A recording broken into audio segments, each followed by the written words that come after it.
Price the Lord. ദൈവനാമത്തിന് മഹത്വമുണ്ടാകട്ടെ. എല്ലാവർക്കും കർത്താവായ യേശുക്രിസ്തുവിൻ്റെ നാമത്തിൽ എൻ്റെ സ്നേഹവന്ദനം.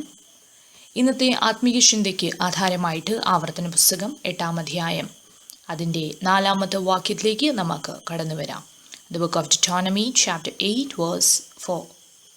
ഈ 40 സംവത്സരം നീ ധരിച്ച വസ്ത്രം ജീർണിച്ചു പോയില്ല, നിന്റെ കാൽ വിങ്ങിയതുമില്ല. ഇവിടെ നമുക്ക് കാണുവാൻ കഴിയുന്നത് ഇസ്രായേൽ ജനത്തോടുള്ള കർത്താവിൻ്റെ മനസ്സലിവും കരുണയുമാണ്.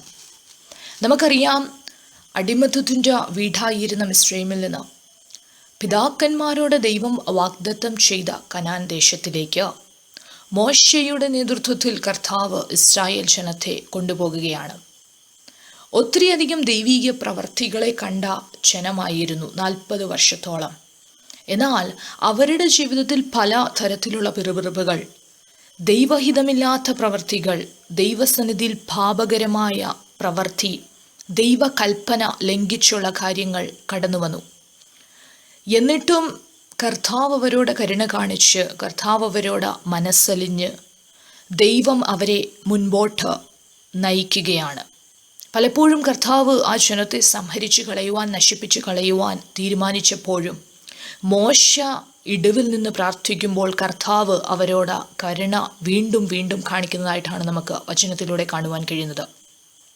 മിസ്രൈം രാജാവായ ഫറവോൻ ജനത്തെ വിട്ടയക്കാതിരുന്നപ്പോഴും ദൈവം മോശയിലൂടെ തന്നോട് ഇടപെടുന്നൊരു കാര്യമാണ്, എങ്കിലും എൻ്റെ ശക്തി നിന്നെ കാണിക്കേണ്ടതിനും എൻ്റെ നാമം സർവ്വഭൂമിയിലും പ്രസ്താവിക്കപ്പെടേണ്ടതിനും ഞാൻ നിന്നെ നിർത്തിയിരിക്കുന്നു.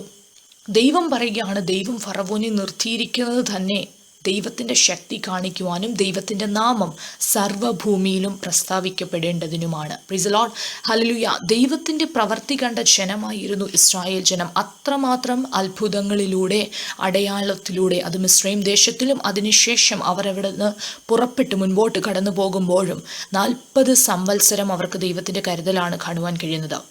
നമ്മൾ വായിച്ചു കേട്ട വാക്യത്തിൽ അവർ ധരിച്ച വസ്ത്രം ജീർണിച്ചു പോയില്ല, അവരുടെ കാൽ വിങ്ങിയതുമില്ല. സത്യത്തിൽ ഇവിടെ ഒരു അത്ഭുത പ്രവൃത്തിയായിട്ട് നമുക്ക് ഇതിനെ കാണുവാൻ കഴിയത്തുള്ളൂ. A miracle. എന്നാൽ അത് ഒരു സാധാരണപ്പെട്ടൊരു പ്രവൃത്തിയല്ല. 40 വർഷം ഇടുന്ന വസ്ത്രം ജീർണിക്കാതിരിക്കുക എന്ന് പറയുമ്പോൾ വലിയ ഒരു അടയാളം തന്നെയാണ്. അതിനെ നമുക്ക് മിറാക്കിൾസിൻ്റെ കാറ്റഗറിയിൽ മാത്രമേ ഉൾക്കൊള്ളുവാൻ അല്ലെങ്കിൽ ഉൾപ്പെടുത്തുവാൻ കഴിയത്തുള്ളൂ. ദൈവത്തിൻ്റെ പ്രവർത്തി കണ്ട ഇസ്രായേൽ ജനം പക്ഷേ വാഗ്ദത്തത്തിലേക്ക് അവർ കടന്നില്ല. അതിൻ്റെ കാരണം കർത്താവുക്ക് അവരിൽ പ്രസാദമില്ലായിരുന്നു എന്നാണ് അപ്പോസ്തലനായ പൗലോസ് കൊരിന്ത്യർക്ക് ലേഖനം എഴുതുമ്പോൾ പറയുന്നത്. ദൈവപ്രസാദം ഇല്ലാത്തത് എന്ത് കൊണ്ടായിരുന്നു, അവർ ചെയ്ത പാപം എന്തായിരുന്നു എന്ന് ആ കൊരിന്ത്യ ലേഖനത്തിൽ വ്യക്തമായി വെളിപ്പെടുത്തിയിരിക്കുകയാണ്. 1 കൊരിന്ത്യർക്ക് ലേഖനം 10-ാം അധ്യായം, epistle of 1 Corinthians chapter 10 verse 6 onwards, അതിൻ്റെ 6-ാമത്തെ വാക്യം മുതൽ നോക്കുമ്പോൾ 5 പ്രധാനപ്പെട്ട കാര്യങ്ങൾ അവിടെ എടുത്തു പറയുന്നുണ്ട്. അവിടെ ഇങ്ങനെ പറയുകയാണ്, ഇത് നമുക്ക് ദൃഷ്ടാന്തമായി സംഭവിച്ചു, അവർ മോഹിച്ചതുപോലെ നാമും ദുർമോഹികൾ ആകാതിരിക്കേണ്ടതിന് തന്നെ. അപ്പോൾ ഒന്നാമത്തെ പ്രവൃത്തി അവരുടെ ജീവിതത്തിലുണ്ടായിരുന്നത് അവർ ദുർമോഹികളായിരുന്നു. അടുത്തത്, ജനം തിന്നുവാനും കുടിപ്പാനും ഇരുന്നു, കളിപ്പാൻ എഴുന്നേറ്റു എന്ന് എഴുതിയിരിക്കുന്ന പ്രകാരം അവരിൽ ചിലരെ പോലെ നിങ്ങൾ വിഗ്രഹാരാധികൾ ആകരുത്. രണ്ടാമത്തെ പ്രവൃത്തിയായിരുന്നു, അവർ വിഗ്രഹാരാധികളായിരുന്നു.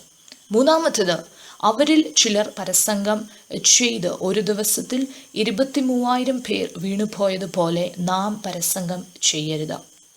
നാലാമത്തെ പ്രവൃത്തി, അവരിൽ ചിലർ പരീക്ഷിച്ച് സർപ്പങ്ങളാൽ നശിച്ചു പോയതുപോലെ നാം കർത്താവിനെ പരീക്ഷിക്കരുത്. അവർ ദൈവത്തെ പരീക്ഷിച്ചവരായിരുന്നു. അഞ്ചാമത്തെ പ്രവൃത്തി, അവരിൽ ചിലർ പിറുപിറുത്ത് സംഹാരിയാൽ നശിച്ചു പോയതുപോലെ നിങ്ങൾ പിറുപിറുക്കുകയും അരുത്. അടുത്ത വാക്യത്തിൽ 11-ാമത്തെ വാക്യത്തിൽ ഇങ്ങനെ പറയുന്നു, ഇത് ദൃഷ്ടാന്തമായിട്ട് അവർക്ക് സംഭവിച്ചു. Praise the Lord. അവർക്കിത് ദൃഷ്ടാന്തമായി സംഭവിച്ചു, നമുക്ക് വേണ്ടി അത് എഴുതിയിരിക്കുകയാണ്. നമ്മുടെ ജീവിതത്തിൽ അങ്ങനെ ഒരു അനുഭവം കടന്നു വരില്ല. Price the Lord. 5 കൂട്ടം കാര്യങ്ങളാണ് അവിടെ എടുത്തു കാണുവാൻ കഴിയുന്നത്. They lusted in the presence of God. അതിൻ്റെ 6-ാമത്തെ വാക്യത്തിൽ പറഞ്ഞിരിക്കുകയാണ്, അവർ ദുർമോഹികളായിരുന്നു. 7-ാമത്തെ വാക്യത്തിൽ ദേ വർ ഐഡലേറ്റേഴ്സ്, അവർ വിഗ്രഹാരാധികളായിരുന്നു. 8-ാമത്തെ വാക്യത്തിൽ അവർ പരസംഗം ചെയ്തു, ദേ വർ സെക്ഷുവൽ ഇമ്മോറൽസ്. 9-ാമത്തെ വാക്യത്തിൽ അവർ കർത്താവിനെ പരീക്ഷിച്ചു. They tempted Christ. ആൻഡ് 10-ാമത്തെ വാക്യത്തിൽ അവർ പെറുത്തു. Praise the Lord. They were complainers. ഇത്രയും 5 കൂട്ടം കാര്യങ്ങൾ എടുത്തു പറയുകയാണ്. ഇതായിരുന്നു അവരുടെ ജീവിതത്തിൽ സംഭവിച്ച പാപം. ഈ പാപം നിമിത്തമാണ് അവർക്ക് ദൈവത്തിൻ്റെ വാഗ്ദത്തത്തിലേക്ക് കടക്കുവാൻ കഴിയാഞ്ഞത്. അവർ ദൈവസന്നിധാനത്തിൽ പിറുപിറുത്തു. കർത്താവിന് ഹിതമില്ലാത്ത പ്രവൃത്തികൾ അവരുടെ ജീവിതത്തിൽ കടന്നു വന്നു. Price the Lord. നമ്മൾ കുറിവാക്യമായി എടുത്ത വാക്യത്തിൽ എത്ര അത്ഭുതമാണ് കർത്താവ് അവർക്ക് വേണ്ടി ചെയ്തത്. അവരുടെ വസ്ത്രം ക്ഷീണിച്ചില്ല, അവരുടെ കാൽ വിങ്ങിയില്ല. എന്നിട്ടും അവർ ദൈവസന്നിധാനത്തിൽ കർത്താവിൻ്റെ പ്രവർത്തികളെ മറന്നുപോയൊരു ജനമാണ്. ദൈവം പറയുകയാണ്, പിറുപിറുത്ത ജനം, മത്സരികളായ ഒരു ഗ്രഹം. Price the Lord. എന്നെ കേൾക്കുന്ന പ്രിയ ദൈവത്തിൻ്റെ പൈതലേ, നമ്മുടെ ജീവിതത്തിൽ കാലാകാലങ്ങളിൽ കർത്താവിൻ്റെ സ്നേഹത്താൽ പിടിക്കപ്പെട്ട് ദൈവസ്നേഹത്തിലേക്ക് കടന്നു വരുവാൻ സ്വർഗീയ പിതാവ് നമ്മളോട് കരുണ ചെയ്തെങ്കിൽ നമ്മൾ അന്ന് മുതൽ ഇന്ന് വരെ എത്രമാത്രം ദൈവിക പ്രവർത്തികൾ കണ്ടവരാണ്.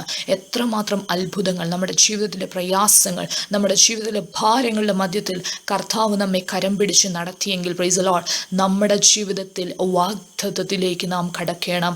വാഗ്ദത്തത്തിൽ നാം പ്രവേശിച്ചില്ലെങ്കിൽ, പുതിയ നിയമസഭയ്ക്ക് വേണ്ടി ദൈവം വാഗ്ദത്തം ചെയ്തിരിക്കുന്ന നിത്യതയിൽ നമ്മൾ പ്രവേശിച്ചില്ലെങ്കിൽ, നമ്മൾ എന്തൊക്കെ ഈ ഭൂമിയിൽ ചെയ്താലും, കർത്താവിൻ്റെ നാമത്തിന് വേണ്ടി നമ്മൾ എന്ത് ചെയ്തിട്ടുണ്ടെങ്കിൽ അതെല്ലാം വൃഥാവായി പോകും. Price the Lord. ഹല്ലേലൂയ. ലോകത്തിലെ ഓരോ സംഭവങ്ങളും ദൈവത്തിൻ്റെ വരവിനെ വിളിച്ചറിയിക്കുന്നു. ഈ അന്ത്യനാളുകളിൽ നമുക്ക് ദൈവത്തിൻ്റെ വരവിന് വേണ്ടി ഒരുങ്ങാം.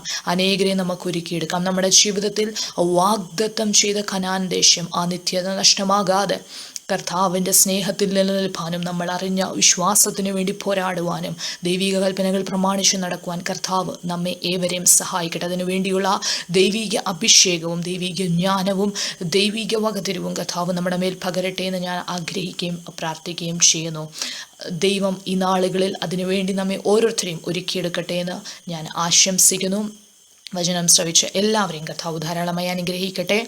Thank you and God bless you all.